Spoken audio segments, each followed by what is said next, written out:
Jo soc Maria José Català i sabeu, soc l'alcaldessa de Torrent des de fa 3 anys i a partir d'ara vaig intentar acostar-me un poquet més a vosaltres a través de les noves tecnologies.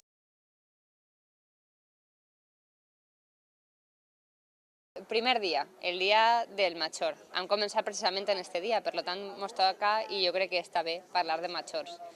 Quan jo vaig arribar a l'Ajuntament de Torrent, quan l'equip arriba a l'Ajuntament de Torrent, vam donar-se compte que la situació dels centres de majors, dels llars municipals, era una situació, per dir-ho d'alguna forma i de forma suave, no massa bona.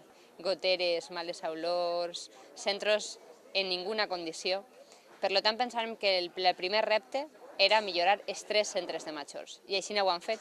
Avui estic ací en Virgen de l'Olivar, que és avui en dia el millor centre de la Comunitat Valenciana, una obra de més d'1 milió d'euros i que té una part importantíssima d'atenció a les persones majors.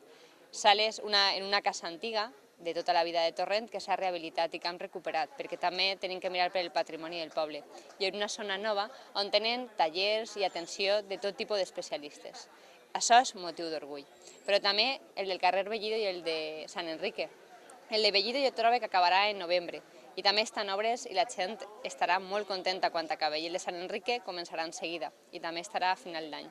En definitiva, els 3 centres de majors en condicions. Després de 3 anys han aconseguit que els nostres majors tinguin el que mereixen. I no anem a quedar-se allí, perquè continuem, anem a fer un nou centre de majors, la Casa del Major, que estarà financiat per el Pla Confiança, el Pla de la Generalitat Valenciana, i que estarà en licitació dins de molt poquet. Tindrem 4 centres de majors, 4 però en condicions, perquè no val la pena sumar, però sumar mal. Val la pena sumar, però fer-ho bé.